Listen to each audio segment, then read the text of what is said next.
Hello and welcome to this evening's special Lundy webinar. I'm Michael Williams and I'm Secretary of the Lundy Field Society. Welcome also to the virtual Morisco Tavern. Although it looks like I'm sitting in my favourite pub, I'm actually sitting at home in my flat in Cambridge, some 250 miles from Lundy. This is the 12th and final webinar in a series of online talks and lectures that I've been running since April to help all of us engage with the island that we miss so much. Many of the viewers this evening will have been joining me each week as we have learnt about Lundy's birds, wildflowers, archaeology, and we've even had an illustrated photography workshop and a poetry recital. Many of you will be joining me for the first time and you are very welcome. We learned last week that Lundy would be reopening this coming Saturday, and I'm delighted that we've been able to put this evening's event together at such short notice so we can hear about the arrangements that are in place to ensure visitors to Lundy can have a safe and comfortable stay. Anna Keay and Derek Green will be joining me, but first an outline of the format for this evening. I have a few housekeeping announcements to make, so you'll know how this webinar will work. I'll then introduce Anna and Derek, who will talk to us for about half an hour or so. Derek is also going to present a look back on Lundy during 2019. Question and answer session will follow, and depending on how many questions there are, we'll wrap up sometime between about 8:30 and 8:45. I've already had quite a few questions emailed to me in advance, so we'll see how we go. Okay, so on to the housekeeping arrangements. Dave Richards is behind the scenes hosting this Zoom session. Only the microphones and video cameras on Anna's computer, Derek's computer and my computer are enabled, so we're not able to see or hear any of you watching at home. Those of you who are on Zoom are able to ask questions using the Q&A function. You need to click the Q&A icon at the bottom of your screen and then type your question into the box that pops up. If you're on a mobile or tablet, then you can find it on the menu bar. There's also a chat feature for comments and feedback, which Dave and I will be monitoring during the talk. If you're watching on YouTube, then I'm afraid there's no facility for asking questions. A recording of the whole session will be made available afterwards on the Discover Lundy YouTube page. Okay, so it's time for me to introduce our speakers. So welcome to Anna and Derek, who I hope are going to appear on our screens now. They are. Hello. Good evening, Mike. Good evening. Hi. Good to have you both here. Before I hand over, just a brief introduction about each of my guests. Anna Keay is a writer, historian and curator with a special interest in 17th century British history. Anna became the director of Landmark Trust in July 2012, following 2 years as a trustee. She's been spending the lockdown with her family in her historic home in King's Lynn. Derek joins the Landmark Trust in 2004, having taken up the post on Lundy as island manager and becoming the Lundy general manager in 2005. Derek manages the Lundy Company Limited, the Landmark-owned company which manages Lundy, the MS Oldenburg and the island's winter helicopter service.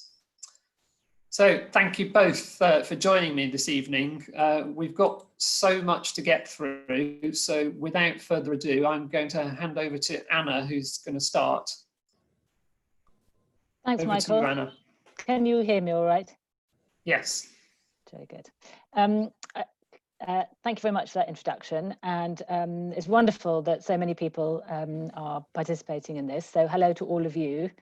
I wish I could see you, but I like to think of you all there. And I want to just start by saying a massive thank you to you, Michael, for all that you've done to run this series during the course of the lockdown, and to your colleagues on the Lundy Field Society generally. If you're not all already members of the Lundy Field Society, I hope that you're going to join, because it's the most brilliant institution. You know, as I'm sure that experiencing these webinars has demonstrated, as a force for sharing the joys of Lundy with everybody, there's nothing to rival it. So thanks so much for that. I'm just going to do a little brief introduction. Derek's going to get down to the nuts and bolts of some of the things which I'm sure people will be interested to hear about what it's going to be like coming to Lundy and how we're going to manage things on and about the island in these extraordinary times. My job really in the context of this is just to say a little bit about the big picture from the point of view of the Landmark Trust as a whole, as the organisation that runs Lundy, and what's sort of been happening to date, if you like, which hopefully will be useful background for what comes next. As Michael has said, and I know lots of you will know this well, but some of you may not, Lundy has quite a complicated sort of management setup, insofar as the island is the property, the freehold property of the National Trust, and has been since 1969. But since then, also, the responsibility for running the island in all significant respects has been with the Landmark Trust, who has a lease on it. And we at the Landmark have a company, which is a subsidiary of the Landmark Trust, the Lundy Company, that does that work. So it has been a set of decisions for us as the Landmark Trust, responsible for managing Lundy, about what to do about the island and how to organise things during and after lockdown. As many of you will know well, we were going along very happily. People were coming to and from Lundy in the normal way until the end of March. And at that point, we took the decision across the whole of the Landmark Trust's estate. So we have 200 historic buildings across the UK and a number in Europe, to close them down in line with the government's guidance about coronavirus. And as an organisation that, as again, many of you know very well, runs the island of Lundy, as we do our other responsibilities as a charity, without any profit end game in sight or as part of the picture, we have to be very careful about our funds, because we don't have shareholders who can, provide extra resources. We don't have an endowment. We don't have a government grant and aid, sub that comes through. So we acted pretty quickly to try to mitigate the kind of considerable financial impact, as you might imagine. So across Landmark as a whole, pretty much as soon as it was announced, we went to put a significant number of our staff on furlough using that government scheme, which has been such a lifeline for a lot of us during this time. 80% of the Landmark staff went on furlough, including a significant majority of the Lundy team, really as an exercise in battening down the hatches during a period when obviously we've had no income, which is really a major issue. I'm happy to say, sitting here, whatever it is, 3 months later, that we're now looking at the prospect of reopening, which is terrific, and Derek will be talking you through what that's going to involve, because it's going to be a bit different. We hope it will have all the joy that Lundy always brings, but with some other and additional arrangements to keep everybody safe. What I would say is that we've been very fortunate, because we've been quite close to the national arrangements to do with reopening historic and day visitor and sort of recreational sites. So I have been attending every week, in fact I did it today, a call with the Heritage and Tourism Minister, and that's been the group that's been discussing the guidance long before it came out, feeding into it and so on. So we've had an advantage in that we've had sight of quite a lot of the things which we're all going to be having to manage well in advance of the publication of those things. There's still, I think, quite a lot to be worked out in terms of detail in some respects, but I think we feel very confident that we have a plan for reopening that is safe and in line with what we're being asked to do by the government. So I'm just about to hand over to Derek to pick it up from there. The one thing that I would say is that getting reopened is fantastic, because obviously it allows people to come to the island, which is what we're all about. Allow people to pick up things like this, which is my bit of Lundy shale, which comes off the landing bay, which lives on my desk, and I look forward to getting another bit when I'm going to be there on Tuesday. But also, of course, it's getting reopened means that we can start earning some income again, which is what we need to be able to pay the staff and to keep the island going. But it's going to be a challenge, and one of the big tasks for us once we get open is to work out how we're going to make up for the lost revenue that has been a real hit over the last 3 months or so. And we're anticipating launching a fundraising campaign shortly, both going to major grant giving bodies, but also going to all of you who love Lundy to ask if you can help at this really difficult time to ensure that the island is somewhere that people can continue to enjoy.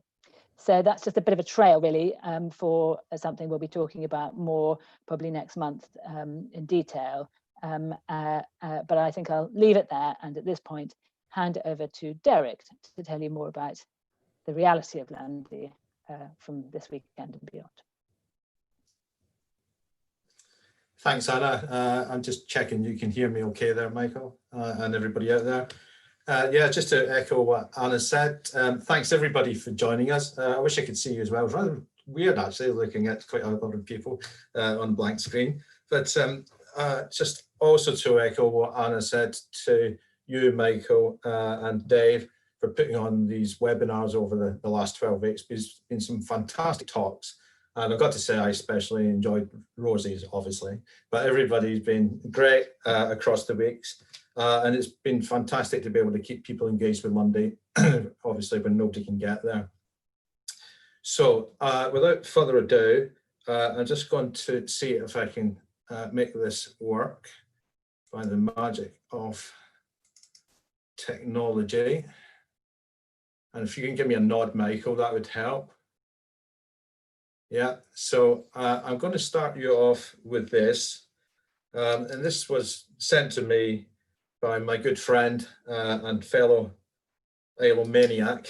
And I think this kind of sums up most of you who love Lundy.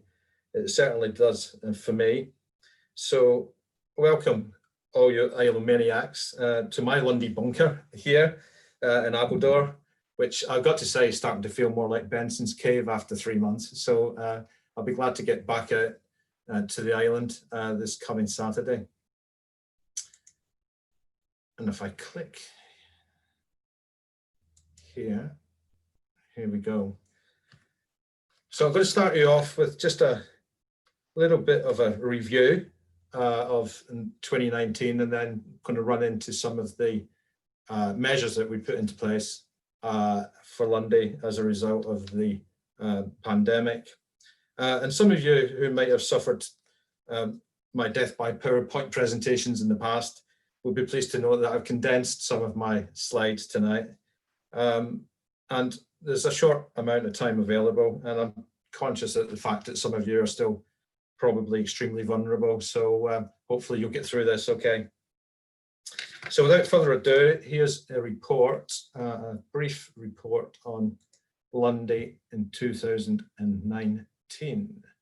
So for those that like the numbers, of course, we've got 23 fantastic letting properties on Lundy, and they've been busy as ever. And I suspect they're going to be busier this coming year and into next year as a result of the last 3 months closure. We had fantastic support from our staying visitors, with 85% of the properties booked across the 12 months of the calendar year. And Castle Cottage being the exception, it was actually booked 100% of the year. So fantastic support for the properties. It wasn't such a good year for day trippers, mostly due to weather. Although the weather, never really affected the amount of sailings that we've done any more than other years. It wasn't particularly good on the days that we did sail, and so we had to drop quite a few day trippers, and that's why we see a reduction in numbers there. Our staying numbers were, pretty constant. everybody seems to be wanting to come and stay on Lundy these days, which is great, and we very much appreciate your support from there. So you can see that's a similar number from the previous year. I should just say the numbers in brackets are actually the previous year's figures, so that's 2018. Oldenburg carried 15,103 passengers, and our winter helicopter service flew 1,348 people across from a site at Heartland. The total attendance was down on the previous year, mostly because of those day trip numbers that I just mentioned there, by about 1,000 or so.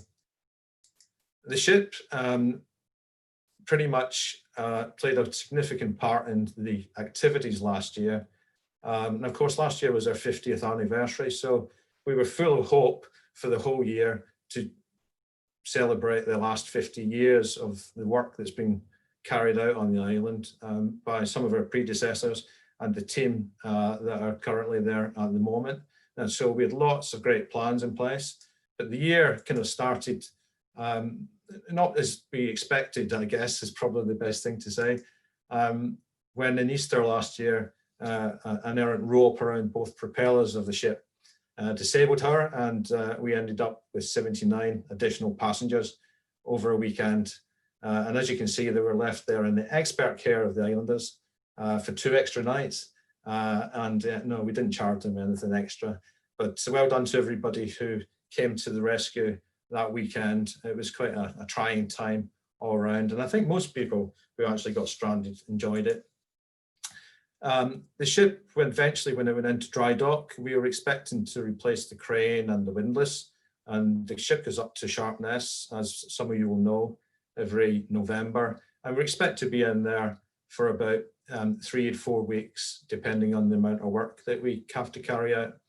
But it came to light that when we went into the dry dock, that the rudder stock, which is the shaft that holds the rudder at the stern of the ship, had actually been damaged back in April. And so this quickly became apparent that we were going to be there for longer than expected. So we ended up in until the beginning of April.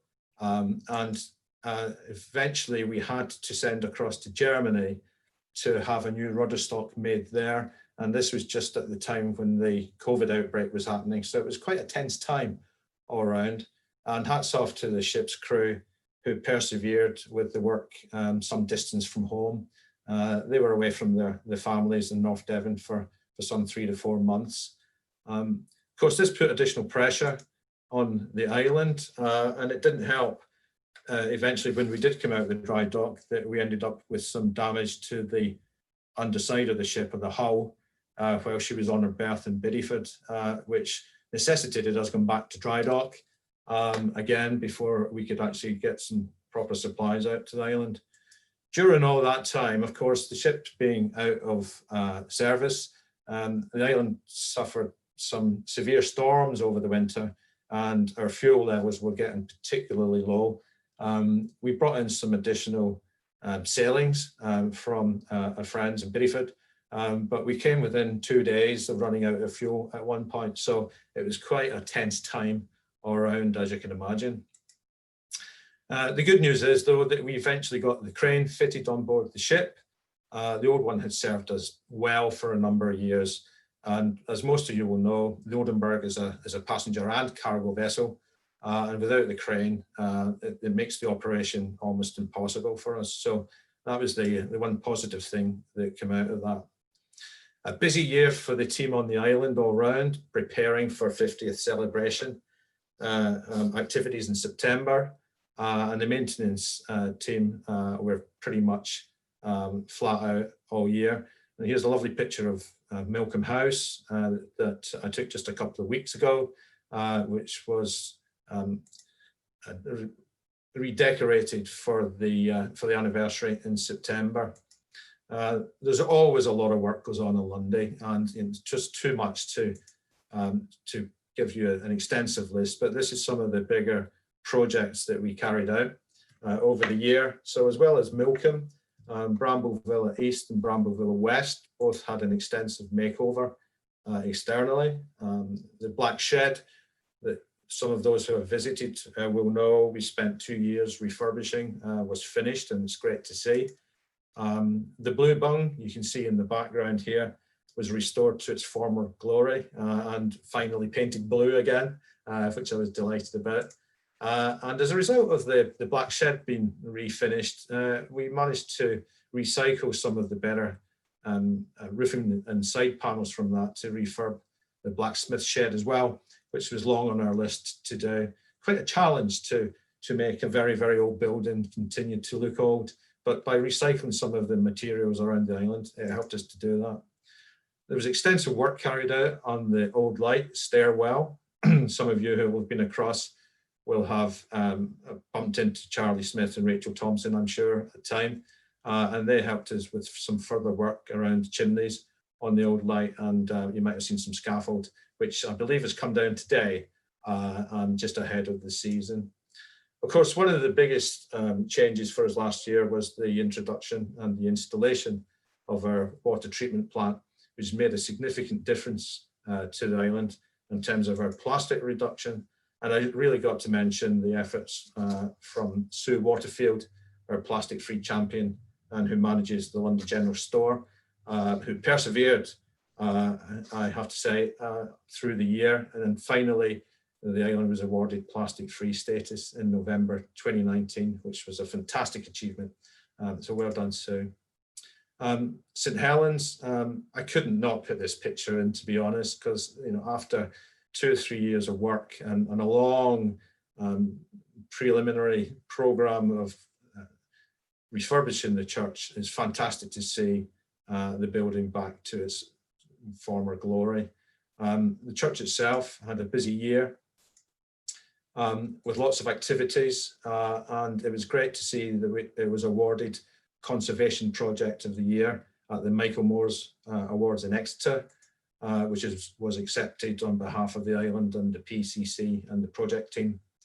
The church hosted lots of school visits, which you might have seen if you'd seen Rosie's fantastic webinar some 2 weeks ago. Septimus, the Atlantic Grey Seal, visited. We also had a seminar from the Cloud Appreciation Society, and the trail runners used the church as well as part of their event. So it was well used, and was delighted to see it being part of the island community again. We've also had a very successful ambassador program as a result of the activity plan from the church. And I'd just like to pay tribute and thanks to all of our Lundy ambassadors who helped extensively with all of the guided walks and school visits. And it's one of the highlights of my year now to enjoy those fish and chips with you guys, either in Ilfracombe or Bideford. Another sideline of the activity plan was an improvement to the island access for those with mobility and other challenges. So you'll know that we've got 2 4x4 trampers on Lundy now. Last year we introduced a British Sign Language guide, which is in a tablet form. We've got large print guides, easy read guides, and there's also improved online information for those who are not sure whether Lundy might be accessible for them. So we've tried to improve access as much as possible. As I mentioned earlier on, a lot of things led up to the 50th anniversary and a lot of planning went into this. But inevitably the weather played its part, and unfortunately we couldn't bring the Oldenburg across at the end of September as planned. So we had to scale our plans back, but I'm delighted that we managed to make the day a success. A new lease was duly signed with the National Trust, and it was a fantastic day all around for those that made it. So here we see Barty Smith, the son of John and Christian Smith, who founded the Landmark Trust in 1965.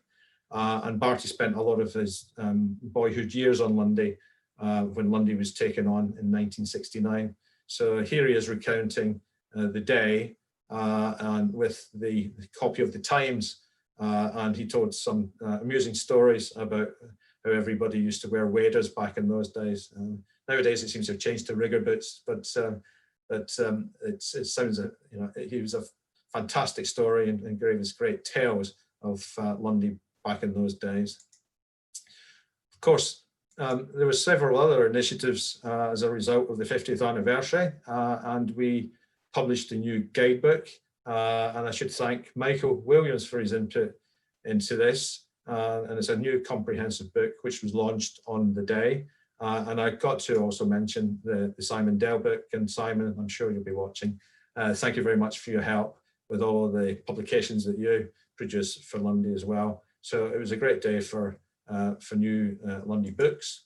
And of course, no Lundy occasion would be the same without a set of Lundy stamps. And so these were launched, a Golden Jubilee set in September last year. And of course, no stamp issue would be complete without help from Lars here. And Anna now is a bit of a closet stamp collector, I think, but here she is getting her first day cover at the end of September. As well as the new release from the National Trust, we took the opportunity to do a bit of rebranding. And so the shore offices in Bideford and Ilfracombe and a lot of our publications had a makeover in this nice new blue colour. And you'll see there the Landmark Trust and National Trust logos, just to signify, to mark off the significance of the partnership that the two charities have had over the last 50 years. So that took us up to the end of September. We know we had some problems with the ship over the winter, but you know, the future, as far as we were concerned then, looked reasonably rosy. We just signed a new lease with the National Trust. There's some funding hopefully coming from them. What could possibly go wrong? Of course, everybody knows what happened in March, and we've been shut down ever since. So it's been quite a testing time for the staff, both on the island, on the ship, and in the shore offices. But I'm pleased to say that on Saturday, we're reopening again. So what does that mean for us? It means a kind of different way of working, some new procedures for us to follow. And I know that a lot of you who are visiting will have a lot of questions about how we're going to implement the government's new guidelines to make your journey to Lundy and you stay on Lundy as safe and as comfortable as possible. So we're going to open gently on Saturday. We're not going to take day trippers to begin with. We anticipate that we may do on the 14th, but we're just going to feel away for the first week or so. And we put some new measures in place to make sure that the journey for you and for our staff is as safe and comfortable as possible. And some of these include some pre-visit advice, which if you're coming on Saturday or next week, you should already have had. We're going to be practicing physical distancing in the shore offices and on board the ship. We're going to be checking your temperature before you board the ship, either at Bideford or Ilfracombe. And again, when you leave, just to make sure that nobody develops any symptoms whilst they're on Lundy. And we really want to know about it if you have, in order that we can keep everybody else on the ship safe during the crossing to and from the mainland. The ship itself has been assessed, and we're going to have a reduced capacity on board so that we can practice that physical distancing. So when you board, you'll see that there's quite a lot of yellow and black tape. We've been quite busy. We've also fitted a number of safety screens between some of the seats to ensure that we can use some of the seats and make your journey safe for you. The crew are going to be busy working out where you're going to be sitting, and you'll have a dedicated seat when you board the ship on Saturday or afterwards. In order to reduce movement around the ship for you, we're going to be employing a table service and contactless payments. And contactless payments will be employed across the island and the ship and the shore offices wherever possible. On top of that, there's going to be an increased hygiene regime on board, as you might expect, and PPE is going to be compulsory. So everybody that sails with us is going to have to wear a face covering. And if we have to fly, we would suggest that you perhaps bring some disposable gloves with you as well, in the event that we have to utilize the helicopter service from Heartland. When you get to the island, we've put in a range of different measures there as well, just to ensure that your journey and your stay on Lundy is as safe as possible. So we've introduced an increased cleaning regime for our 23 landmarks, for the tavern and for the general stores.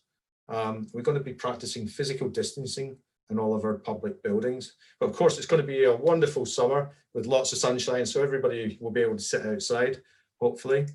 The tavern is going to have to put into place a booking system for evening meals and to cope with the number of staying people on the island, there's going to be 2 sittings. It's also going to be offering a takeaway service for those people that don't want to sit inside, or those that want to sit in the beer garden or anywhere else on the island, or perhaps if you want to take it back to your property, this will be something that we haven't done on this kind of level before. So you may need to bear with us. We're finding our way. It's going to be a different way of working for the team on the island and the ship. So we're going to just need to have a little bit of patience and understanding from you guys that are visiting.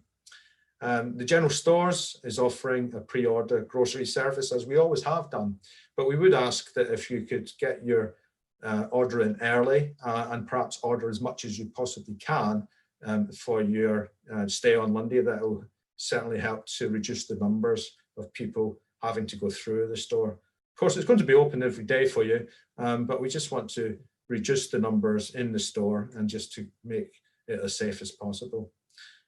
Sue has come up with some fantastic initiatives in the store, and she's going to be offering an on-island phone and collect grocery service as well, which means that you won't have to come in to the store if you just want to pick up that odd pint of milk or anything extra like that.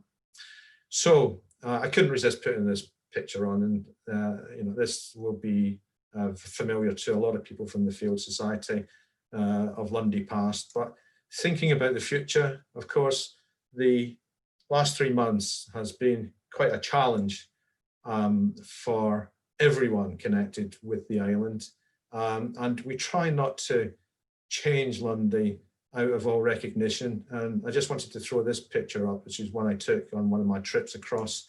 And this, again, another phrase sent to me, which actually kind of sums up some of the things I feel about the island myself. And I just wanted to assure people that we're trying to adopt these new measures for the island without changing the magnificent feel you get when you do visit Lundy.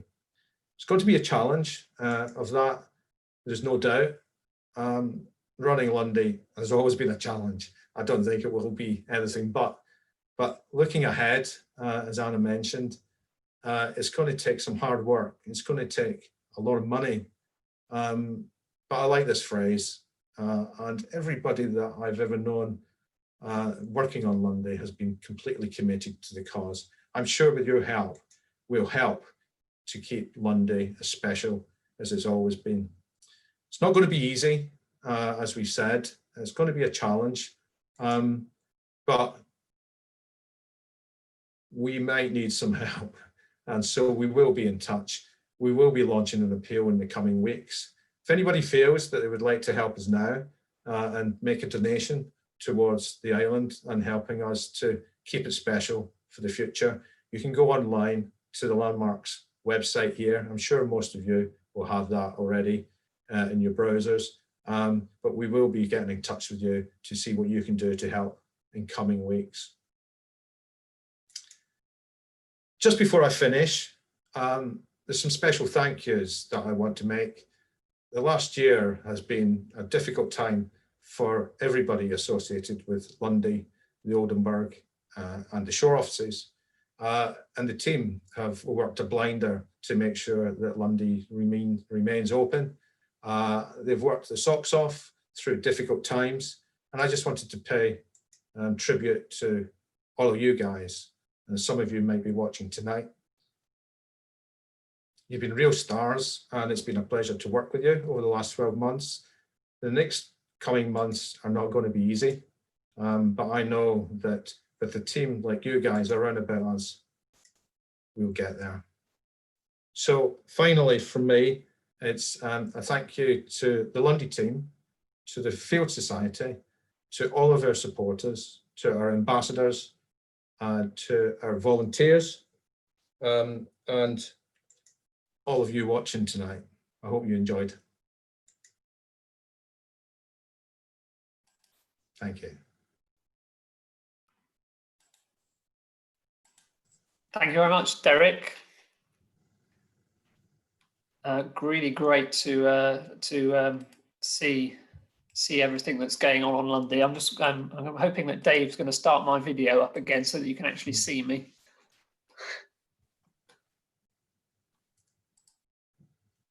There we go. Can you see me now? Yeah. Yes. I can. Yes. Welcome back. Thank you.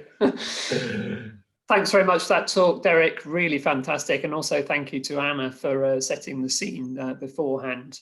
Really, really useful insight into all the plans that are being put in place for Lundy going forward. And also great to have that sort of review of 2019. I know when you come to the LFS AGM, it's always the highlight of those meetings. But that was a very much a cut down version of what we normally get at the AGM. We've got lots of questions coming in. So just a reminder for everybody watching, if you want to submit a question, use the Q&A box below. Or if you're watching on Zoom, just click on the Q&A button and type your question in. We've already got quite a few in. And in fact, I've had a few in advance as well. And I'm sorry, I didn't actually note down who asked this question when they emailed it to me. This first question is really about multiple households and can multiple households stay together in a large property such as Milcombe House or the barn? Eric. Yes, so we've been watching this quite closely, following the government guidance, which was only just issued last Wednesday after Boris Johnson announced on Tuesday that we would be opening on the 4th of July. So it was very last minute for us to try and understand what that meant for us. As we understand it, 2 households plus their support bubbles can share a large property or a small property, depending on the size of the household. And so the interpretation of that is 2 households and a support bubble, and the support bubble can be another household and their dependent children. And so in effect, it could be technically up to 4 households, but they must stay within the rules of the household plus support bubble. Anybody that's unsure should check the government's website for clarity. Thanks, Derek. I've had a few questions in about camping. A number of people wanting to know about camping. So a question from Jan. When will the campsite open? And we've also got a question from Peter Long, who asks a similar question. Is there any likelihood of the campsite opening up as well as the properties? So we're monitoring the impact of the reopening very carefully. What we decided to do is to honour existing camping bookings that we already had in when the lockdown was announced, but we're not taking any new camping bookings for the moment. We're going to review that situation on a week-to-week basis, but those that have been to Lundy before will know that the shared facilities in the campsite are very small, and we want to make it as safe for everyone, including people who would like to visit and our staff, before we open it up fully. So watch this space, and if we can open up further, then we will. But you know, we want to just be sure that it's safe to do so. Thanks, Derek. I've also got questions coming in about day trips. So I think you mentioned that you're hoping to take the first day trippers on the 14th of July, but you're keeping that under review. Can you tell us a little bit more about how that might work? And perhaps a few people are asking about the capacity of the Oldenburg. So how many people can you fit on the ship and while still managing social distancing? Yes, it's a good question, and I'm not surprised that's come up. So before the 2 metre rule was relaxed to 1 metre, Jason, the captain, and I went around the ship and we assessed the number of seats that we could safely occupy using the 2 metre rule. And the maximum that we assessed was 145 seats. Given that we can take up to 94 staying visitors on the ship, that would leave around a room for around 50 day trippers should and when we open. Of course, the number of staying visitors will change every week. So we'll be opening up day trip spaces, we hope, from the 14th of July, and those numbers will change on a day-to-day basis. So keep an eye on the website and check with the shore office. We will announce in advance as and when we're going to start taking day trippers. Lovely, thank you. And a sort of follow-up question from that from Simon Dell. So those of you who watch every week will remember that Simon was here for the very first Lundy webinar that we did, and he gave a talk about the 50 years of Landmark's running of Lundy. So Simon wants to know if things like the school trips will go ahead. Will school groups still be able to visit Lundy over the summer? Well, as it happens, coming up to the hi Simon, I should say, coming up to the school holidays, of course, most of the school visits take place during term time. Obviously, most of the schools are still and remain closed. Schools are due to open in September, as most people will now know. It's a call for the schools, really, to decide whether that may happen, but my expectation is probably not. I'd be surprised. I'm disappointed, I have to say, but I'd be surprised if schools have that at the forefront of their mind at the moment. Great stuff, thank you.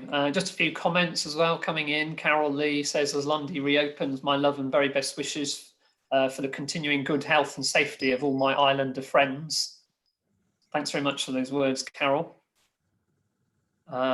Simon also responds to say, thanks very much for the book plug. Don't forget my consent, Simon. I should thank you for the book plug, my book plug as well. Thanks for plugging that one, Derek. We've got a couple of questions so far about how things are going to work in the tavern. So you've talked about booking for evening meals and so on, and Carol Lee asks, what about breakfast and lunch? How will arrangements for those meals work? Well, we're anticipating running a takeaway and sit-in service for breakfast and lunch. Of course, the tavern's always busier in the evenings, and looking at the number of covers that we can safely make for people to sit in, we think that it's better for us to do 2 sittings in the evening so that we can give people plenty of space for each sitting and give us an opportunity to clean thoroughly between sittings. And so you'll have a chance to book either an early sitting from around about 6 o'clock or one of the later sittings from, say, 7:15 to 7:30, something like that. It's a very new system for us. For lunch, we're not expecting to take bookings, but if we find that we're getting busy, then we may well introduce that as well. But at the moment, it's a turn up, but you will be seated. There'll be no standing in the tavern, unfortunately, for the moment. And of course, we need to know exactly who's in there because we have to keep a record of everyone coming in to sit and eat in the tavern. Of course, the beer garden and the outside areas will be open as well. And if we have good weather, that will certainly help us. John Wilson asks probably the most important question so far. Do you have to book to have a pint of Old Light? No, you don't have to book to have a pint of Old Light. If you want a table, then I would say it's a wise precaution. Great. I shall look forward to my first pint of Old Light when I'm next back on the island. I've got a question just to bring Anna in here. It'd be great to understand a little bit more about what Planning Landmark is doing in case there's a second wave or a further lockdown across the country. Anna, what's Landmark's approach in that situation? Well, I think we just have to wait and see what happens. I mean, I think the expectation is that, as we've seen this week with Leicester, that there will be local lockdowns coming, and it seems that that's pretty much certainty. So we are anticipating having to be responsive to that should it happen. And if we were to be in the position where we had to cancel bookings, whether it's on anywhere, whether it's Lundy or our buildings in Italy or any of the landmarks, we would expect, as we have done all the way through this, to refund the people whose bookings would be therefore moved, or to move them to another date if they would to do that. More than that, we can't really do, other than to try to make sure we're taking all the implementing all the measures that we can to keep people safe. I mean, I think one of the things that's worth remembering is that in sort of global terms, or in national terms, the sorts of things that we are all involved in on Lundy and Landmark more generally are at the low risk end of the sorts of activities that people get up to. So the fact that we're able to open this weekend, I mean, technically, we could be taking day trippers, but we're going cautiously because we want to make sure that we're, taking it a step at a time. All of that is a reflection of the fact that our sorts of activities are seen as low risk compared to, say, theme parks, theatres, which is obviously a big issue, live performances, that kind of stuff. So I would hope that we won't be hit hard, but I don't know. We don't know that there isn't going to be another national sweep of this come the autumn. And this is one of the reasons why we're going to have to work really hard to make sure that the lost income that Lundy has suffered over the last months isn't, that we do something to try and replenish that, because otherwise we'll be running on empty, and that is obviously very dangerous should something else happen. So, I think we had taken a step at a time. I think it's great that we are able to get open for the summer months. I think the general feeling seems to be that any further waves that are coming are more likely to come if there's a lot of it later in the year when the weather gets cooler. And clearly for us, that's great because people love to come to London in the summer. The island looks fantastic. It's a great time of year for holidays and so on. And then we will take it a step at a time, but we absolutely will not hesitate to close if we think it's the safe thing to do. So we'll just see how it goes. Thank you, Anna. Really informative answer there. As much as you can be in what's an incredibly uncertain situation, we just don't know what the future's going to hold. As Derek showed with his crystal ball that he had in one of his slides, we all know that we can't predict the future. I've got some more questions. I've got a question from a certain Nigel Dolby. Mm-hmm. So those of you who don't know Nigel used to be the shop manager. He says, "Good evening, Derek and Anna, who I haven't seen for ages." Mm-hmm. He's then submitted a number of questions. I've picked one of them out, which is really to pick up on what would happen if the Oldenburg can't sail and the helicopters are substituted. How do you anticipate that working, and how are you managing social distancing in the helicopter? Okay, so there's been a lot of challenges in the last weeks to risk assess all the various elements of hi Nigel, I should say, first and foremost. I always expected an awkward question from you. He said plenty of awkward questions. Yeah. But it was always going to be a challenge to risk assess the transfer from either Ilfracombe to Lundy via Heartland. We've been working closely with our colleagues and partners in Tow and Torridge, our coach hire partners who provide the transport between Ilfracombe and Heartland. And also we've been speaking to Castleair, who provide the helicopter service from Heartland to Lundy. And if you remember, it's a short 6-minute hop either way. So we've been working to work out how we can reduce the amount of space required and whilst keeping social distancing or physical distancing, as we're now calling it, on the coach and helicopter. The coach is quite a little bit easier because we can simply just put on additional transport to be able to do that. And we've been talking to them today, in fact, just about individual seating and dedicated seating groups of people. So, for example, we can keep all of the Milcombe party together at the back of the coach in a little cluster. leave a space between seats, and then we can have other groups as we come down the coaches. The good thing is we know how many people to expect in advance. So a little bit like Nigel used to do the flight sheets for us, we're now doing coach seats in the same way to allocate dedicated seating for everybody that has to move. Of course, face coverings are going to be compulsory for coaches as well as the ship and on the helicopter. So we need everybody to make sure that they keep all of their PPE with them. On the helicopter, not quite so easy to split people up because it's difficult to put 2 meters between people in the rear cabin.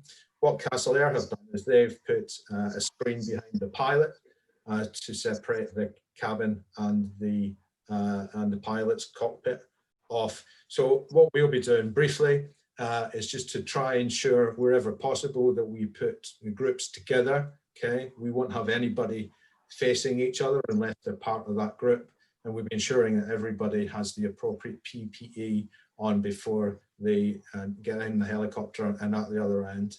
Okay, there'll be a full safety briefing before you go, and again, it's a 6-minute across either way. Thank you, Derek. Yeah, I think it's really useful to expand on how the helicopter service might work, because we all know that it inevitably comes into use at unpredictable times. Along a similar lines, question from Paul Connolly. So those of you here on Tuesday, Paul was here doing the poetry recital that we had. He says, "Hi Derek, thanks for the update." He wants to know a little bit more about taking temperatures before people board the Oldenburg, and what's the procedure if somebody has a high temperature? Yeah, absolutely. Hi, Paul. I'm glad you asked that question because it's something that we've been deliberating with over the last few days. But it's our determination just to keep everybody as safe as we possibly can, both on the ship and on the island. And that includes our staff as well as visitors. So temperature taking is now becoming quite a normal procedure for businesses in the country. And I'm watching every day that pubs are advertising that they're reopening on the weekend, but they're not going to let anybody in unless they have the temperature taken first. So we've put in a very simple procedure for people. It's a small scanner. It's a non-contact scanner, and simply one of the crew will just take your temperature before you board the ship. And this will just give everybody a degree of confidence that we're putting every measure into place that we possibly can. Okay. We've got to remember that the coronavirus at the moment is very rare in the West Country, but we are conscious of people coming from across the country. And the opportunity for it to come to Lundy is low, although there is a risk. And I'm quite sure that, like you, if I was diagnosed with a high temperature before I was going on holiday, the first thing I would want to do is go and get myself checked at my GP. So if you do have a high temperature, we will check you again, but unfortunately we won't be allowing you on board the ship. We will allow you to defer your holiday, and we'll be working closely with anybody that actually falls into that category. Thank you, Derek. That's reassuring to know how it'll be handled, because I'm sure it will cause some anxiety for people when they're having their temperature taken. I'm going to take us back to the island. Just 2 quick questions, and then I'm going to take a question about the appeal. Paul Britton's got 2 quick fire questions. He says, "Good evening, great presentation. Do you know what time the 2 evening sittings are for dining in the tavern?" Yeah, hi Paul, a good question. Ask me on Sunday, I think, is the answer to that one. No, I think we're anticipating that there'll be an early sitting. Typically we get quite a lot of people like to come in at 6 o'clock and eat and go. And so we anticipate that there'll be a sitting at 6 o'clock. And it's likely to be a pre-order as well. So you'll have a reduced menu in the tavern, but I understand it sounds great. Rob was talking me through it the other day, and the second sitting will be about 7:15 to 7:30. And Paul's follow-up question, which is, can he pop into the tavern for a quick pint after he's been out for a day's walk?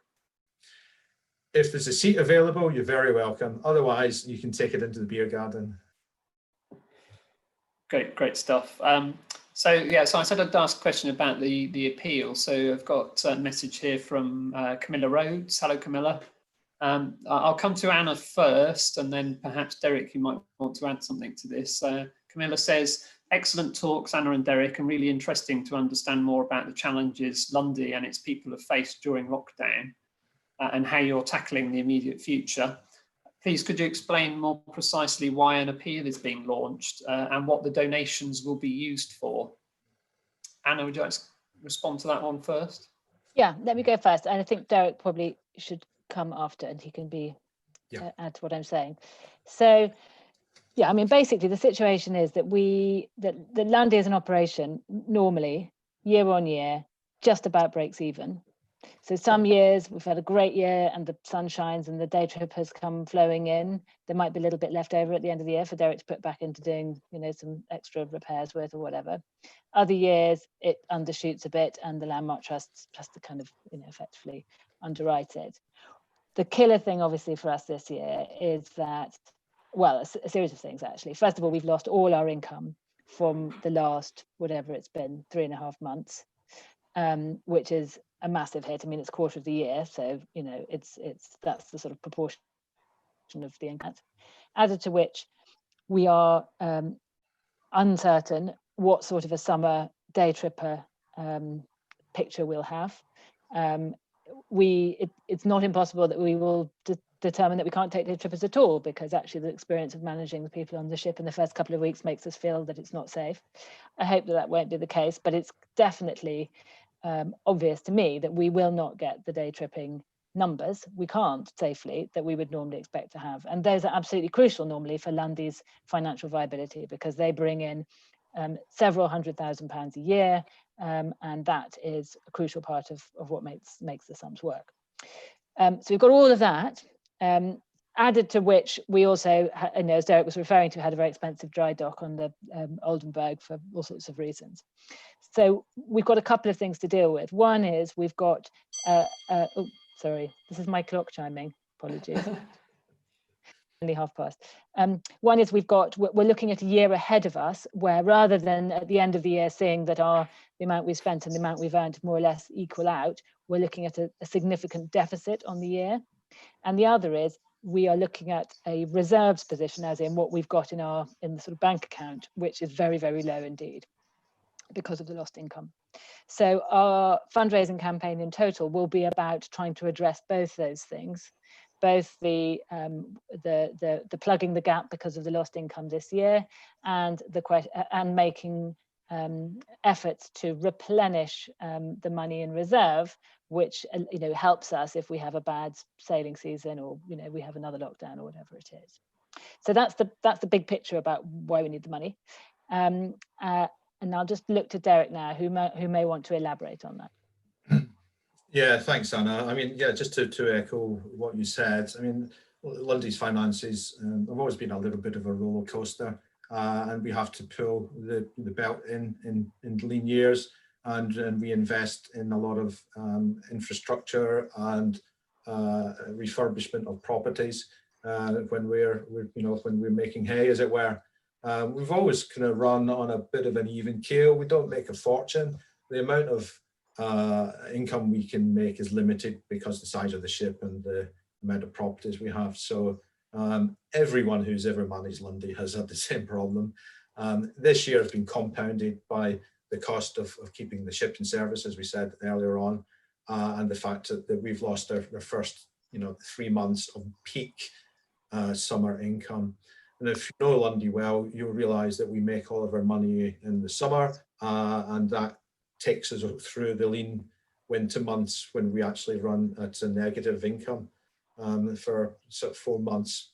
So what we're going to do here is lose our peak income and go into the winter with nothing in the bank. So we've got applications in with the National Heritage Lottery, and we may hear next week whether we may have been successful to get some assistance from them. And this will help to cover some of the shortfall from this summer, but it's not going to be enough, and we're going to need more to keep our heads above water. the appeal that we are preparing to launch will help raise funds to keep the island open for the rest of the year and aid recovery to rebuild those depleted reserves, which we do need, as Anna said, to give us a cushion in those bad years as well. So anything that anybody can do to assist will be gratefully appreciated. I'm sure, as you've said many times before, Derek, Lundy responds well to a crisis, and I hope everybody watching at home will respond well to Lundy's current crisis and help in any way that they can. I'm going to bring us back to more sort of pragmatic and real life questions about going to the island. John Wilson asks, will the talks and guided walks still take place? So, as you can imagine, lots of the team have been on furlough for the last 3 months and just come out of kind of hibernation, as it were. We're expecting that for staying visitors that there will be a guided walk on non-sailing days, but it will be much reduced for obvious reasons. As far as talks are concerned, I think we're still exploring that possibility at the moment. But as on arrival, if you're coming to the islands, just check with the Tavern for any activities that may be on. I'm sure that Dean and Rosie will be desperate to get back into that routine, but clearly distancing might be a bit of an issue there. So check the notice board when you get there. Thanks, Derek. Claire Mitchell, hello Claire. Claire and I presume Len's watching as well. Claire says, we've thoroughly enjoyed all the Lundy talks. Thank you very, very much to everyone involved. We haven't missed a single one. That's great to hear. She wants to know about the letterboxes, given that research shows that COVID-19 can live for 48 hours or longer on surfaces. Is there a need to embargo them? Well, thanks for the question. It's a good one. One of the great pleasures that people take when they come to Lundy is getting around to the island, to some of those unusual places that they may never normally get to. And the letterbox system helps them to do that. We thought about this. I mean, one of the greatest things you can do just to reduce the risk of picking up COVID is just to wash your hands thoroughly. You know, we can't sanitize absolutely everything on Lundy. So you'll find that there will be a notice in the general store's window to say the letterboxes are still in place, but if you are going to go letterboxing, just ensure you wash your hands thoroughly before and afterwards, like you do with anything, any other activity on the island. And presumably it's also sensible for people to take hand sanitizer and so on with them when they're out walking. Yeah, one of the things we're asking people to do, as well as bring a face covering, is to bring a pair of disposable gloves, just keep them in your pocket, and a little bottle of hand sanitizer. As you may expect, there's going to be lots of sanitizer around the general stores and the Tavern, and in all the letting properties, and on the ship, and in the shore offices. But everybody just to bring their own, just for that extra bit of peace of mind.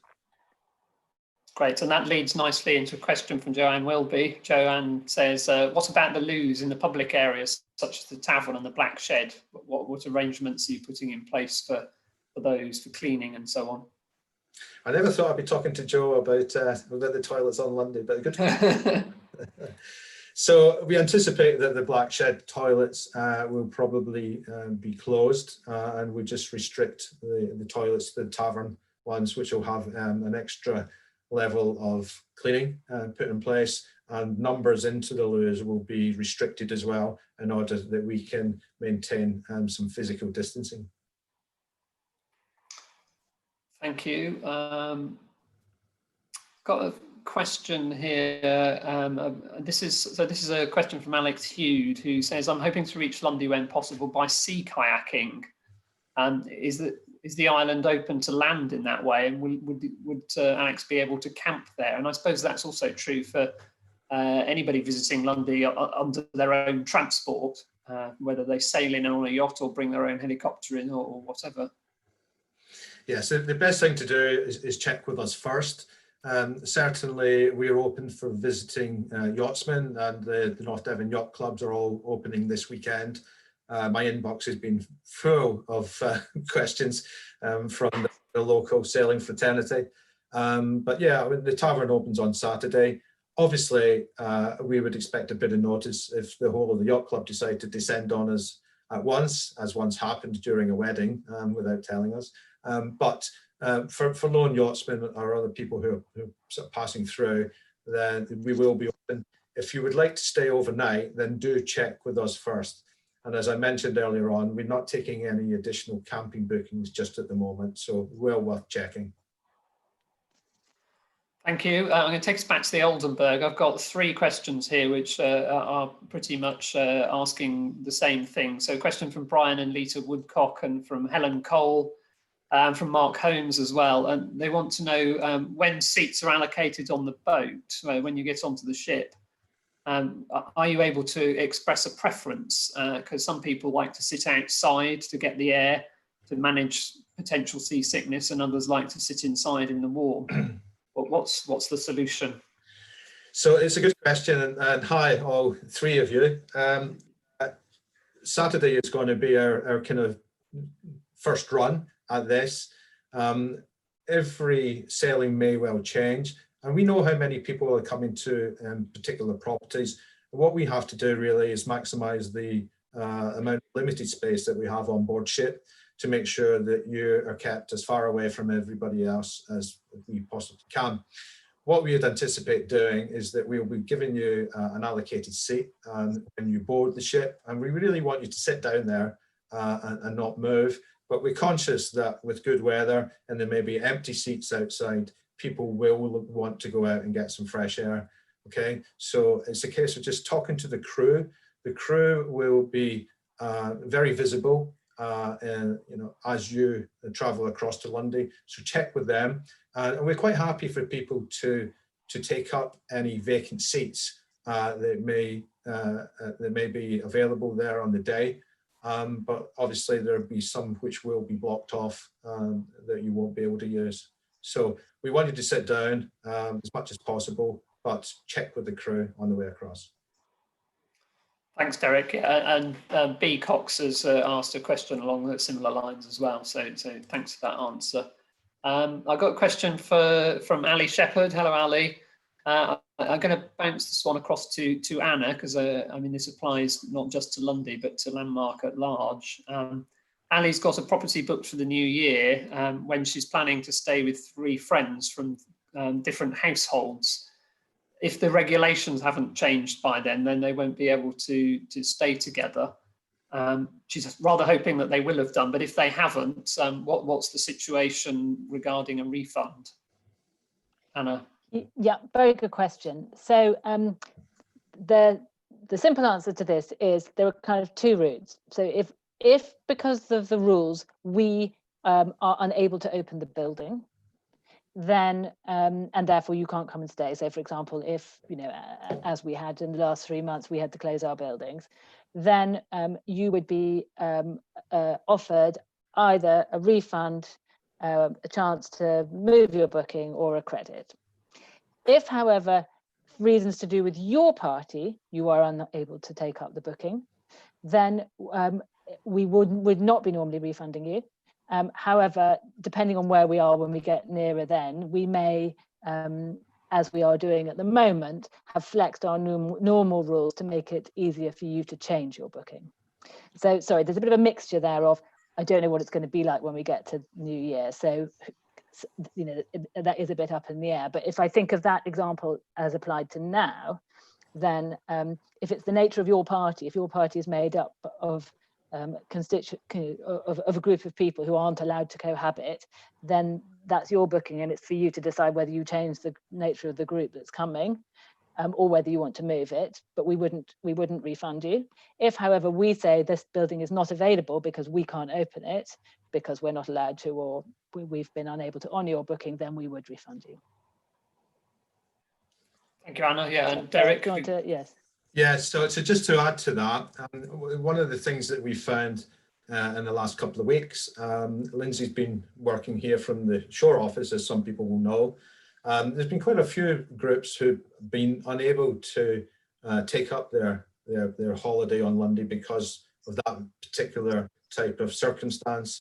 And what they've done with us is they've said, can you put it back on the market and see if you can rebook it for us. So of course, if you let us know as soon as possible, particularly for somewhere like the New Year, and we can resell that to somebody else, because there's quite a demand, as you might imagine, for self-catering properties. And Lundy and New Year, I'm sure we would sell very quickly. So get in touch with us and see what we can do for you. And of course, you would get a full refund in that case. Thanks, Derek. Thanks, Anna, for those answers. I'm going to take us back to the tavern again. Some quick questions. Tavern's clearly a very important part of Lundy life, and I would endorse that. Freya Leask asks, for takeaways, can you bring your own Tupperware or reusable coffee cups and so on? Yeah, hi Freya. Yeah, absolutely. I think if anybody wants to bring their own sort of, plastic crockery or cutlery or anything like that, then that's absolutely fine. We're happy to help, and it saves us a bit of washing up or a bit of rubbish or a bit of recycling. Yeah, absolutely. It's good for the environmental credentials, isn't it? I think so. What I would say is just check with the tavern beforehand, and so that we can understand what it is that you've actually got there. And, yeah. Thank you. Staying in the tavern then, Lindy has got two questions. I'll ask them both, and then you can answer them both. How far in advance can tables be booked in the tavern? And if people bring their own darts, can they play darts in the tavern? Oh, I haven't had a dart question yet. That's the first one. So again, just you have to bear with us and to remind yourself that this is the first time we're having to do this. So we're not taking advanced bookings for the tavern before you get to the island, because otherwise it would be a bit unfair for everyone. Okay, so when you get to Lundy, check in, and you'll be given a sheet for you to let us know when you want a table. Okay, with the 2 evening sittings, we calculate that there's plenty of space for everyone spread over the 2 sittings. So remember, we've got the wheelhouse out the back that we use as well for perhaps larger groups and the halls and that type of thing. So you might always get the time slot that you want, but check on arrival. We may well change that as we understand how it's working in practice. Okay. As far as darts are concerned, I need to think about that one, but I can't see any reason why that would be a problem, to be honest. Again, wash your hands regularly whenever you're in any public place, and you will reduce the risk of picking up anything. Thanks, Derek. Yeah, I mean, it's going to be a steep learning curve for everybody involved, isn't it, over the next few weeks? Absolutely. So I imagine everybody will be patient and sympathetic as you try and sort things out. Yeah, I'm sure after a week or two we'll probably change some things around because they're not working as well as we hoped, or there may be a better way of doing things. And I would ask everybody to give us as much feedback using our questionnaires that you find in our landmark properties as well. They've always been an invaluable source of information for us, and to understand how what we do affects your holiday, whether it's for the better or worse. And so I would encourage everybody to do that. And if you do have a particular problem, then come and talk to us in the tavern. Rob Waterfield is always on hand most of the time to listen to any problems that people may be having. Keep your distance, but let him know what's going on, and I'm sure he'll do his utmost to help you. Thank you. Another question from the Leasks. This is from Ron Leask. Ron asks, will PPE be provided, or will we need to buy our own? No, it's a good question, and I'm glad you asked that. We're expecting everyone to bring their own PPE. What we don't want to have to do is to handle PPE and give it to you. We'd rather, and you may have some allergies, latex gloves, masks are all very different and varied. All of that stuff is now readily available in the supermarket, so please ensure you bring your own. And follow-up question from Jenny Higson. Hello, Jenny. Jenny asked, do children have to wear face masks on the boat? And what about people with disabilities? So that's a good question that we were talking about today. I would very much encourage you to visit the government's website on guidance for that. And what we're saying is that some people have got exemptions from wearing face masks, and that's fine. We're going to be pretty rigid with making sure everybody is covered up for our protection as well as yours. But of course, there will be some exceptions to that. I would expect teenagers to wear a face mask, but younger children, it depends. It's down to the adult. If the child feels comfortable with it, then yes. But I understand children under 3 obviously don't have to. But where possible, I'd like to see as many people wearing a face mask as they can. Thank you. Question here from Andrew Wilby. Hello, Andrew. He says, have you considered trying the double sailings as you used to do in the past to keep people apart and make room for the day trippers? Hi, Andrew. Yeah, it's a good question. Again, we've considered lots of different options. And I think one thing to remember is that on the 22nd or 22nd of July, we begin our Wednesday sailings, which some people will know are for day trips only. And that's pretty much 2 weeks after we open again. So we anticipate that will be a day trip sailing only. We'll wait and see what the demand is, I think, before we make any further decisions about additional sailings. It's going to be quite difficult to do a double header, if some people will remember they were called, and that's a double run on the same day because of the amount of cleaning and everything else that's going to be involved. I think we'll just review the situation depending on the demand for day trippers. But the 2 meter rule that we've assessed the number of seats on is going to stay in place, even though the government has said you can use 1 meter plus. We're trying to keep to a 2 meter plus rule on the ship to make sure everybody's got plenty of space. But the situation will be kept under constant review, as you might expect. Thank you. I'm very conscious of the time now, so I'm going to ask a couple more questions and then start to wrap up. I'm just also looking in the chat. We've had a few comments from people.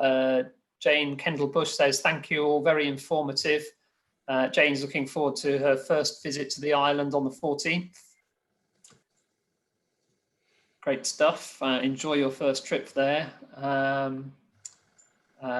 Sue and Jim Maguire, good to hear from you both again. Thank you, Anna, Derek and Michael. You've provided answers to several questions that we were about to ask. Last night of the Lundy presentation, so what are we going to do next week? I know what I'm going to be doing. I'm going to be relaxing. Jill Brown has a question. We haven't had many questions about the shop, so in fact possibly we haven't had any at all. So thanks very much for this question, Jill. Jill asks, thank you both for the great update. How will the phone and collect service work in the shop if you can't get a phone signal? That's a good question, Jill. Thank you. But anybody that's been to Lundy recently will or may know that we now have a reasonably good 4G signal on the island, much to the discontent of the guys working in the tavern, because of course mobile phones remain banned in the tavern. So we don't want you sitting in the tavern and texting through your shop order to the store. But there's a reasonably good signal across many parts of the island. So all you have to do really is phone through your order to the store. And Sue has got a great list of plans in place that she can be able to basically leave things outside in the linhay for you to pick up. And I understand she's going to leave an advanced order book or clipboard out there for you as well. So if you go past the shop and it's not open or it's busy because we're restricting the number of people in the store, you can just leave your order on a clipboard outside. Sue will put it onto a tab. And if you haven't been to London before, you'll know that we operate a tab system for everyone. She'll put it on your tab and then she'll leave it outside in the linhay and you can simply pick it up. Thank you, Derek. So the last question I'm going to offer to Anna. So this is from David Can. Well, he's got two questions. Firstly, he asks, is the L section of the shelving behind you for your Lundy books? But the serious question is there going to be a publicity drive for all landmark properties to encourage full occupancy, to get some more money in, to be blunt about it? Thanks for those questions. Unfortunately, my Lundy books are in the office where I haven't been able to go for the last 3 months. So all those wonderful volumes that we all love are out of reach. But anyway, I'm going on Monday, so looking forward to catching up with them then.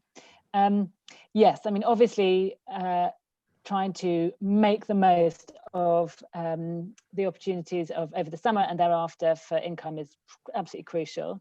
And I'm pleased to say that I think that we're in a good position, Landmark as a whole and Lundy, in that, because I think there are lots of sort of businesses or, you know, sort of leisure activities, if you like, which are going to really struggle to get back on their feet because they basically involve people in groups in a way that, or in cities in a way that's clearly going to be slow to recover. Whereas our buildings, and the landmarks are fundamental. Both they're sort of granular, they're basically one family on the whole scale buildings.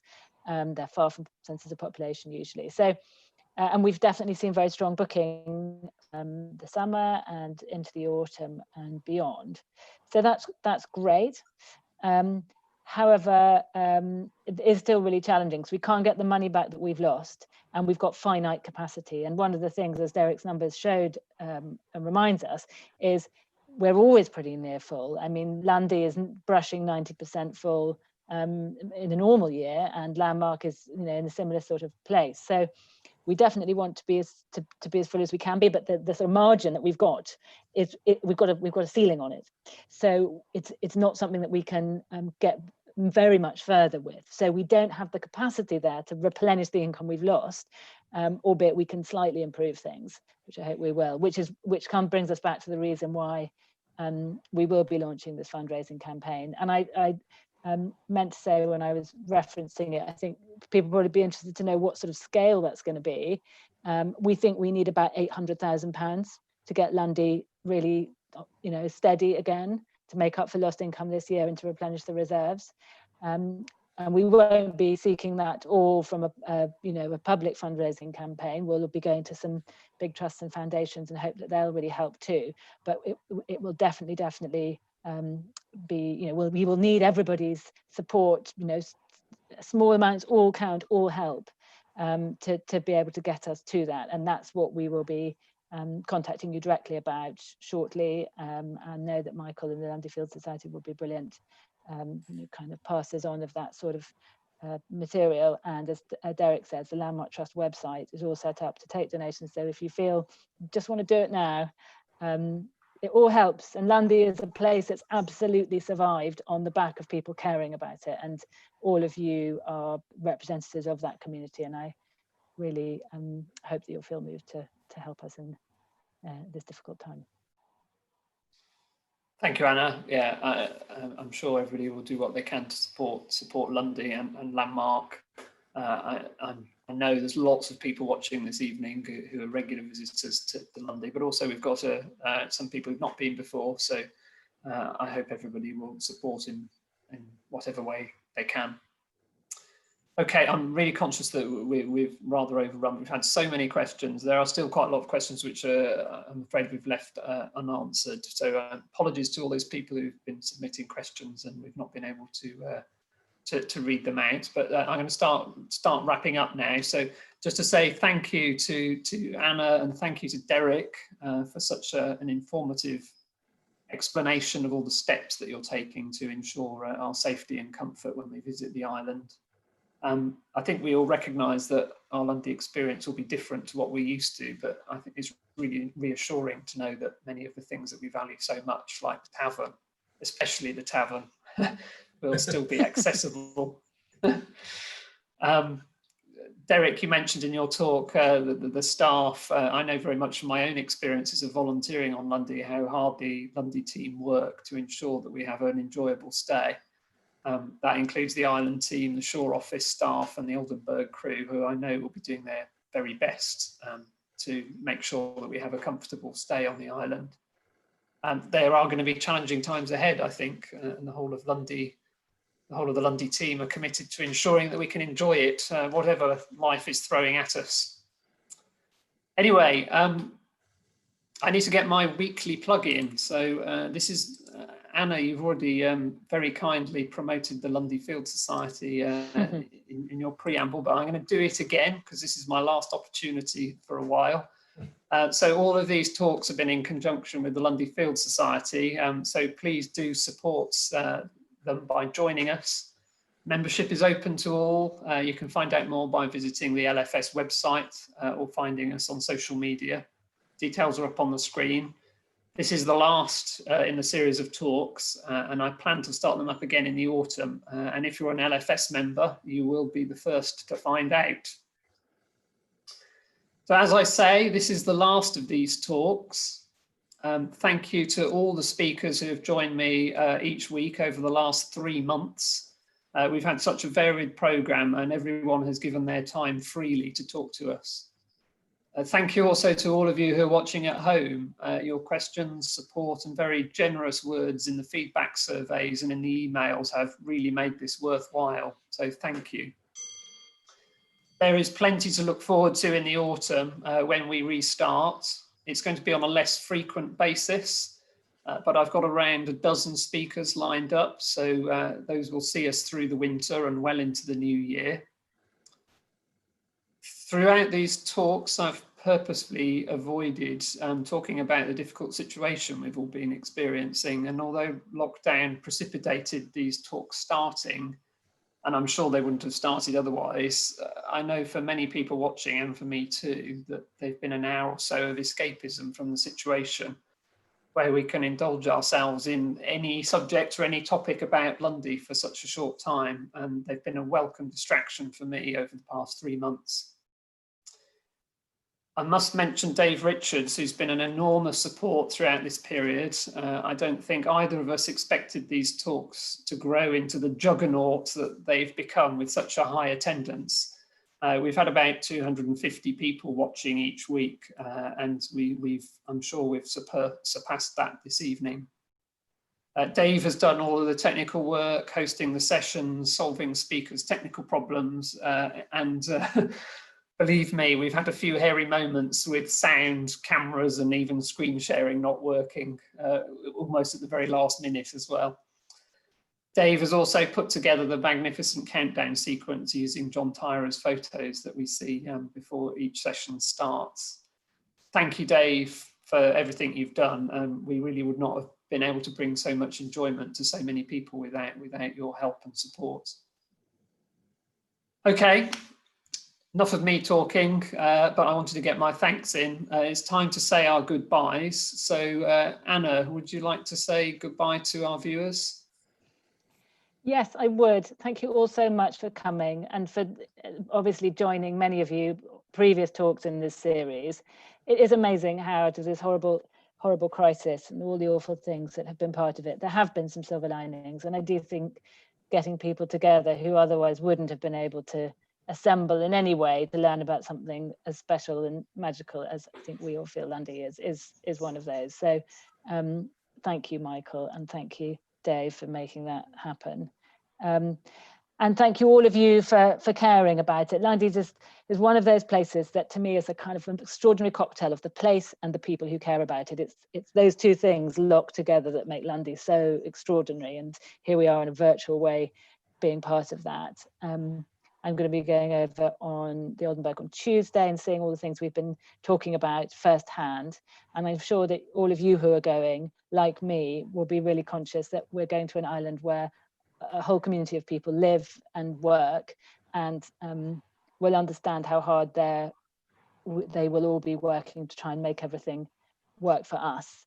So I just want to, I suppose, to record my thanks to the whole team who are involved in making Lundy a place that we can all go and enjoy, and to say that that I'm sure that all of us who come there will really be conscious of how challenging it will be to run it in all of this situation, and of really being patient and understanding of all the different sorts of things we're going to have to do when we go, because it's by following those rules and by being patient with them that we are all able to go at all, which is what is such a treat. So a big thank you to the whole Lundy team, and look forward to the autumn.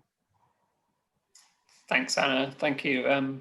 Derek, do you want to say cheerio as well? Yes, I would just to again echo what Anna said as far as the team concerned. They're an amazing bunch of people. Some people may think it's been idyllic to be locked down on Lundy for 3 months, but you've got to remember there's an awful lot of uncertainty hanging over Lundy, and has been. And Lundy is not just work, it's home for the 28 people who live there. So it's a testing time. It's going to be challenging. It's going to be different for the island team as well, who've been used to having no visitors at all. The threat of people perhaps bringing something with them. So we need to just make sure that we are as careful as we possibly can be when we do visit, and to bear with us, because this is an experience for everyone. We will make some mistakes, I'm sure. It might be a bit bumpy. It might be a bit bumpy on Saturday, looking at the forecast, actually. But I'd like to just, assure everybody that we're doing everything we can to keep Lundy safe for you. And I'd like to just take the opportunity to thank you, Michael and Dave, for the fantastic webinars you've been putting together, and for everyone for watching. And lastly, we look forward to seeing you back on Lundy again, because Lundy without visitors is a very different place. And it's the visitors are the lifeblood of the island, and it's why we do what we do. And finally, I just want to wish the team good luck for Saturday. I hope it goes well. And I'll see you on the jetty. Thanks, Derek. Really looking forward. I'm sure plenty of people watching are really looking forward to getting back to Lundy, irrespective of whatever hoops we have to jump through in order to get there, but really looking forward to it. So as ever, those of you joining us on Zoom, you're going to receive one of those feedback surveys when this session ends, so please do complete it. And that's it. I hope you can join me in the autumn for the next webinar, and maybe I'll see some of you on Lundy soon. Bye-bye.